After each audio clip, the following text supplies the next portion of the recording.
President Biden is set to announce the apparent end to America's longest war. The president planning to withdraw the remaining 2,500 U.S. troops from Afghanistan by September 11th, the 20th anniversary of the 9/11 terror attacks. More than 2,300 U.S. troops killed since this war began, more than 40,000 civilian deaths. The cost, in financial terms, nearly $825 billion. President Biden is expected to underscore that he is now the fourth American president to preside over an American troop presence in Afghanistan. The president now before the podium. Let's listen. I'm speaking to you today from the Roosevelt, the Treaty Room in the White House, the same spot where on October of 2001, President George W. Bush informed our nation that the United States military had begun strikes on terrorist training camps in Afghanistan.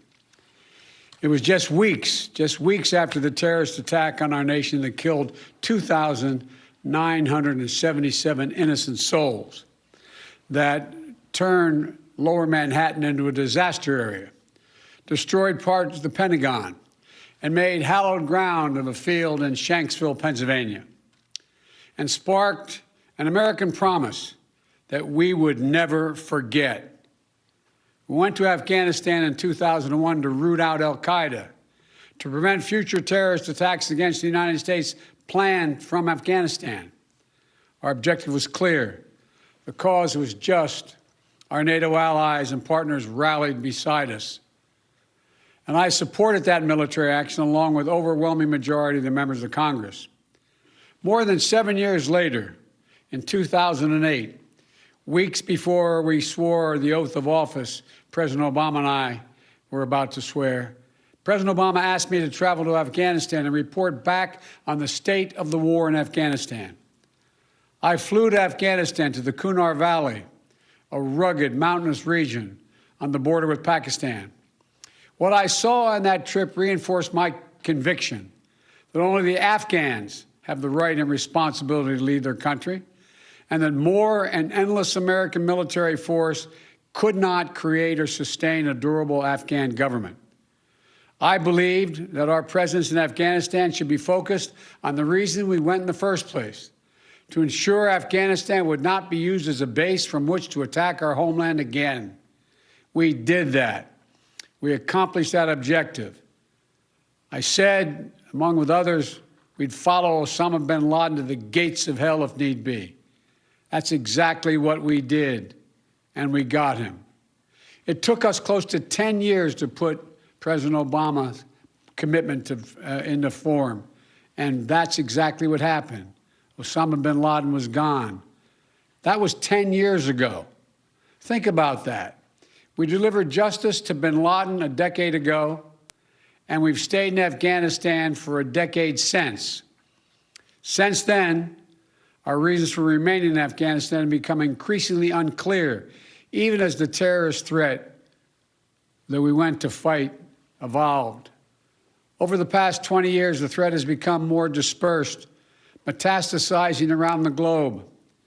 Al-Shabaab in Somalia, al-Qaeda in the Arabian Peninsula, al-Nusra in Syria, ISIS attempting to create a caliphate in Syria and Iraq, and establishing affiliates in multiple countries in Africa and Asia.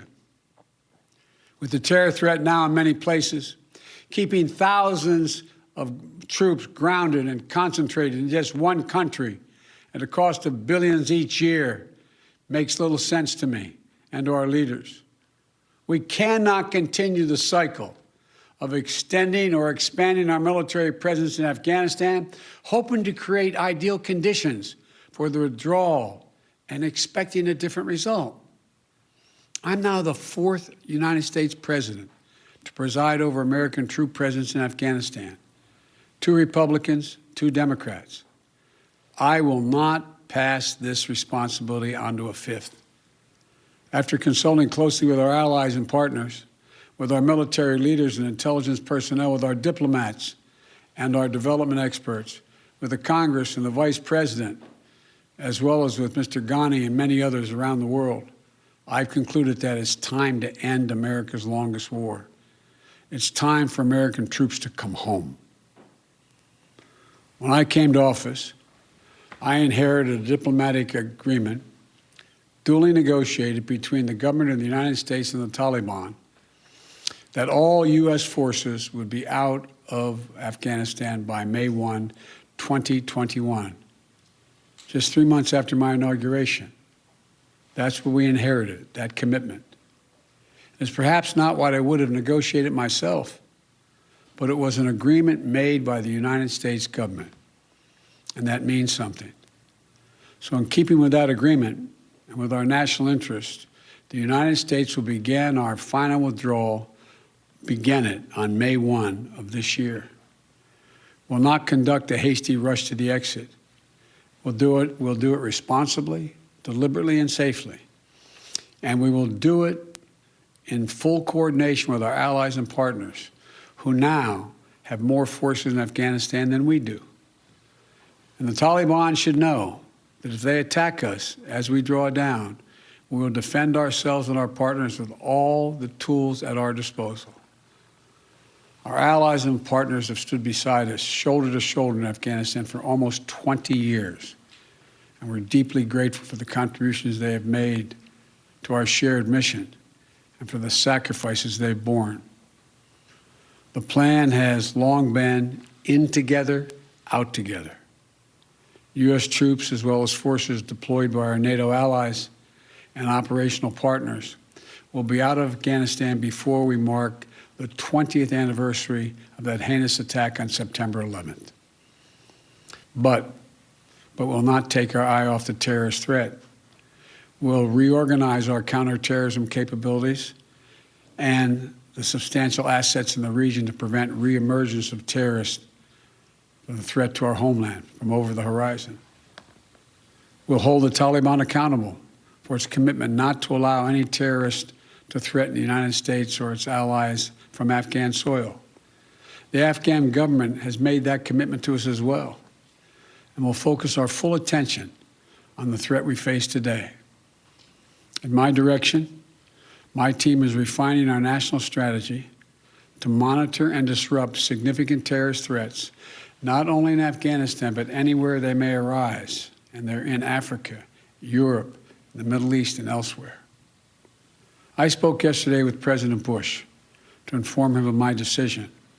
While he and I have had many disagreements over policy throughout the years, we're absolutely united in our respect and support for the valor, courage, and integrity of the women and men of the United States Armed Forces who served. I'm immensely grateful for the bravery and backbone that they have shown through nearly 2 decades of combat deployments. We as a nation are forever indebted to them and to their families. You all know that less than 1% of Americans serve in our armed forces. The remaining 99% of them, we owe them. We owe them.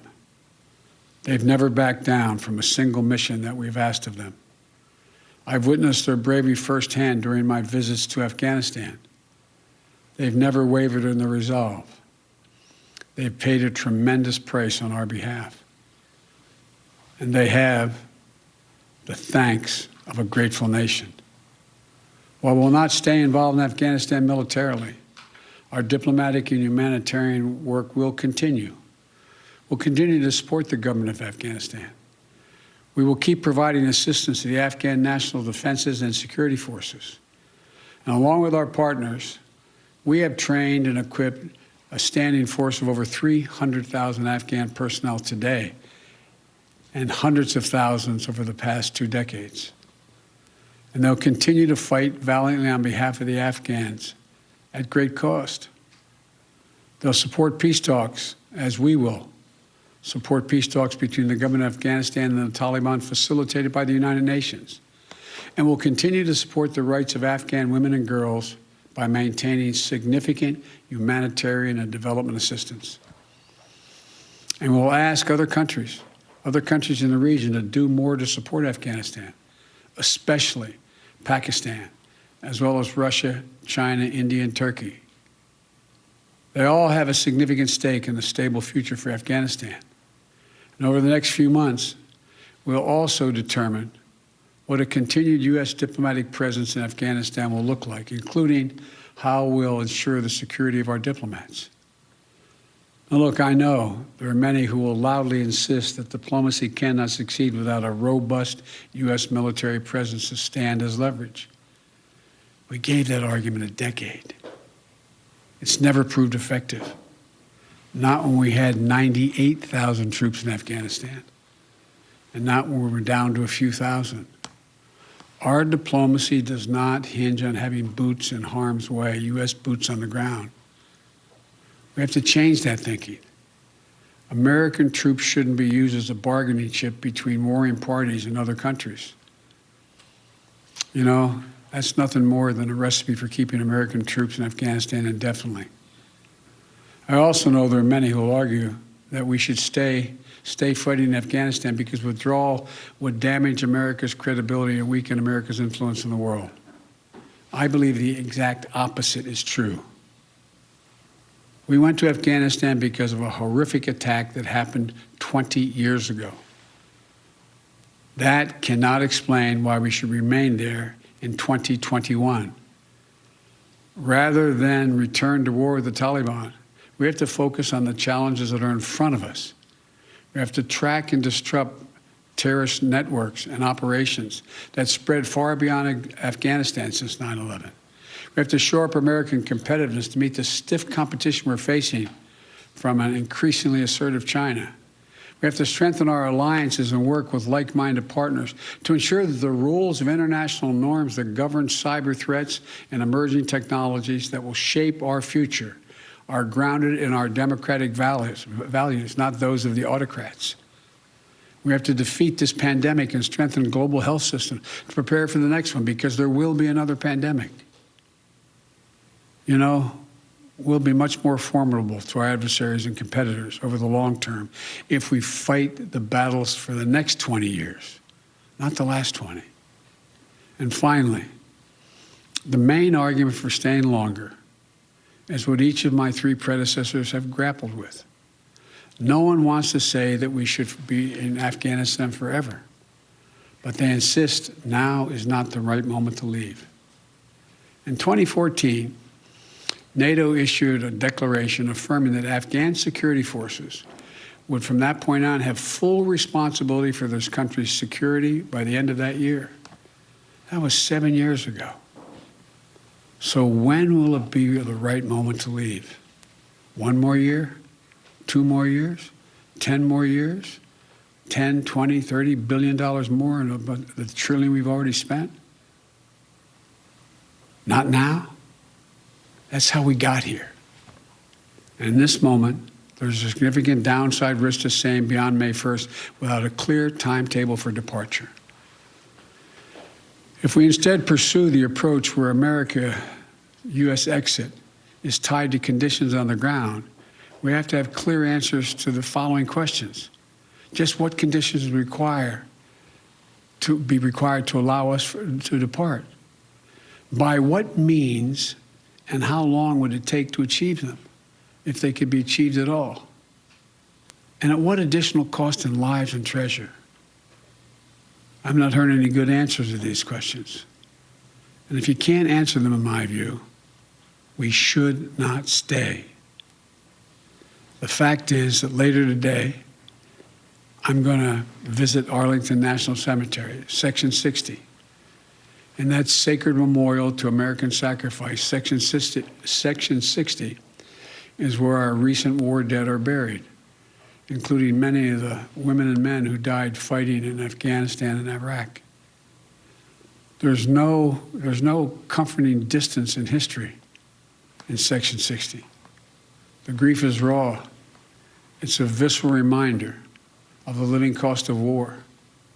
For the past 12 years, ever since I became vice president, I've carried with me a card that reminds me of the exact number of American troops killed in Iraq and Afghanistan. That exact number, not an approximation or rounded off number, because every one of those dead are sacred human beings who left behind entire families. An exact accounting of every single solitary one needs to be had. As of today, there are 240 2,488 U.S. troops and personnel who have died in Operation Enduring Freedom and Operation Freedom's Sentinel, our Afghanistan conflicts. 20,722 have been wounded. I'm the first president in 40 years who knows what it means to have a child serving in a war zone. And throughout this process, my North Star has been remembering what it was like when my late son, Bo, was deployed to Iraq.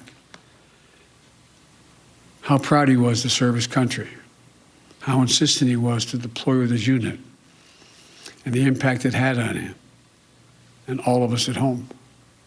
We already have service members doing their duty in Afghanistan today whose parents served in the same war. We have service members who were not yet born when our nation was attacked on 9/11. War in Afghanistan was never meant to be a multi-generational undertaking. We were attacked. We went to war with clear goals. We achieved those objectives. Bin Laden is dead, and Al-Qaeda is degraded in Iraq, in Afghanistan. And it's time to end the forever war. Thank you all for listening. May God protect our troops, and may God bless all those families who lost someone in this endeavor. There you have it, President Biden from the treaty room saying it is time to end this forever war. The president saying moments ago that the reason the U.S. went to Afghanistan would be to ensure that that country would not be a base, a safe haven for terrorists. He said that's what we've done. He said we went to deliver justice to Osama bin Laden. That was done, he said, a decade ago, back when President Obama was president and when Biden was vice president. He said the reasons for staying have become increasingly unclear. And as I mentioned, right there in the treaty room, our team has put together a side-by-side image here just to mark 20 years ago, nearly 20 years ago, President Bush telling the nation we were in Afghanistan, that this effort was underway. Nearly 20 years later, President Biden taking note at the beginning of his comments today that he's in that very same room talking about an end to this forever war. I want to bring in ABC's Chief Global Affairs Correspondent, Martha Raddatz. And Martha, you and I have both reported from Afghanistan. The questions we have asked our military leaders, whether pulling out U.S. troops will create safe havens again for terrorists. Will the Taliban overwhelm the Afghan government? What about the progress for women and girls? These are all questions already being asked of this president, of this new decision, and he seemed to be aware of that, actually signaling some of those questions during his speech. He certainly did. But as you said, David, he was very firm about why the U.S. went into Afghanistan and that they have killed bin Laden and that al-Qaeda has been diminished and is no longer a threat. But here's an answer to one of those questions you ask and have asked so many times, David. And that question is, what now? Will it be safe in Afghanistan for women, for girls, for anyone? The CIA director today said, William Burns said, when the time comes for the U.S. military to withdraw, the U.S. government's ability to collect and act on threats will diminish. That is simply a fact. And that is indeed a fact, David, because to collect intelligence over there, even the CIA needs protection. Now, Bill Burns went on to say they will do the best they can. There are a suite of capabilities, and they will be offshore in some way. The Navy will take part. The Marine Corps will take part, looking into Afghanistan for some protection. David, I was thinking back today. In 2008, I visited a school that was built there. Women, girls, all there, all crowding into that school. That school is still there today, but we talked to one of the people responsible for that school, and they are very nervous about what the future holds for the people of Afghanistan, David. And rightly so. Let's bring in our chief White House correspondent. Martha, thank you. Let's get to Cecilia Vega because, Cecilia, we know the White House was pressed today. Jen Psaki saying we have an expectation that the Taliban is going to abide by their commitments and that they're not going to allow Afghanistan to become a pariah state. An expectation is one thing, but as you were reporting earlier, the intelligence community in a new report warned what the Taliban could do here. Yeah, David, and this is a report that just came out yesterday. I was just reading it, and it essentially says that the prospects for peace in Afghanistan remain low, and the expectation is that the Taliban will make significant gains over the next years, and that, of course, on the heels of that those sobering remarks from the CIA director just this morning. And on top of all of that, the bipartisan criticism that this White House is facing from Capitol Hill, particularly from Republicans who say that we are making a grave mistake. Mitch McConnell calling this an abdication of American leadership. Now, look, the White House says that President Biden asked for a clear assessment, a clear-headed and sobering, non-sugar-coated assessment for how to make this decision, and that is what he based this decision on. And you heard him say today that the threat in Afghanistan has since evolved in the last 2 decades, that al-Qaeda no longer poses a threat to the homeland, that he is asking others in the region to do more while America will continue to do humanitarian and diplomatic work there. But he is saying that this is the time to leave. This is something he has said for a long time now, David, though he did, we should say, when he was in the Senate, vote to enter this war in the days after 9/11. But he is making good today on a campaign promise to remove these troops, to draw down these troops in Afghanistan. Cecilia Vega with us from the White House. The president saying he is the 4th president to preside over this war in Afghanistan, but that he would not pass the responsibility on to a 5th president. He also mentioned that he talked with former President George W. Bush, who, of course, you saw there 20 years ago announcing to America that we were in Afghanistan. He said we've had many policy differences, but in President Biden's words, said that they were united with their respect, their support for the courage of the men and women who have served in Afghanistan. The news on that front tonight, U.S. troops coming out of Afghanistan by September 11th, the 20th anniversary of the 9/11 attacks. We are following another breaking story at this hour. Our thanks to Martha and Cecilia on that. But to the other developing story, news coming in after the deadly police shooting of Dante Wright in Brooklyn Center, Minnesota. Tonight, the Washington County attorney now saying former officer Kim Potter is now being charged with second-degree manslaughter for shooting and killing Wright during a traffic stop. You'll remember the body cam video showing that former officer yelling "taser" and then firing a single shot from her gun instead. She resigned yesterday. She was taken into custody around 11:30 this morning, booked at about 12:07. The incident, of course, igniting 3 nights of protests just miles away from where former officer Derek Chauvin is now on trial in the death of George Floyd. Let's get right to ABC's Stephanie Ramos. She's in Brooklyn Center today. And Stephanie, what have you learned, and has there been any reaction on the ground to these developments today? Well, David, so far things have been quiet here in Brooklyn Center, but we do know that Dante Wright's family is expected to speak publicly tomorrow in a press conference. But as you mentioned, that Brooklyn Center police officer Kim Potter, who fatally shot 20-year-old Dante Wright here in Minnesota on Sunday, is expected to be charged with second-degree manslaughter today. The Washington County district attorney, telling ABC News that the complaint with the charge is currently being processed. And we know that Officer Potter was taken into custody this morning. She is currently at the Hennepin County Jail. And David, you know, it was just a day ago when Officer Potter submitted that letter of resignation, the police chief resigning on the same day, but before doing so, saying that Officer Potter accidentally discharged her gun instead of her taser, killing Wright. And it was just on Sunday. It is incredible how quickly all of this has moved. It was just Sunday when Dante Wright was pulled over for a traffic stop. Police learning that he had a warrant out for his arrest. Wright then tried to go back into the car as police were trying to apprehend him, and that's when Officer Potter discharged her gun. Since then, there have been protests here, many of the large, intense demonstrations taking place right here outside of the Brooklyn Center Police Department. And you can see, David, the chain link fence and the concrete barrier still up. They've been up all week to protect the building. Minnesota National Guardsmen here on the ground as well, but definitely tensions high here in Brooklyn Center, David. All right, Stephanie Ramos, who's been on the ground for days for us. Stephanie, thank you. Let's get right to Dan Abrams, our chief legal analyst. And Dan, as you heard from Steph there, moving quickly here. The Washington County attorney saying there would be charges, a charge of second-degree manslaughter. Explain the charge. Yeah, this is one of the lesser charges in the case of Derek Chauvin. You don't have to have intended to kill someone. The standard for second-degree manslaughter in the state of Minnesota is culpable negligence, where you create an unreasonable risk and consciously take chances of causing death. It is a crime where it is up to 10 years as the possible sentence. More likely, if there were a conviction, it would be in the 4 to 5 year range. But remember that the jurors, if this case did go to a jury, could believe it was a mistake and that it was an unreasonable one. That's going to be the sort of question that is going to have to be answered. And you can count on the fact that the supporters of former Officer Potter are going to be saying, this is too much. This was just a mistake. She shouldn't have been charged with manslaughter. You can count on the fact that the family of Dwayne Wright is going to be saying that this is not enough. Ultimately, a jury will have to decide. All right, Dan Abrams with us as well. Dan, thank you. Our Chief Justice correspondent Pierre Thomas. And Pierre, after 3 nights of protests, authorities on the ground there know, given what happened with George Floyd and now this newest case, that they had to move quickly to send a message here. David, they faced a tinderbox situation. This young man was killed, and I think the critical question that they had to resolve in looking at the case is what was the lethal threat that the officers were facing?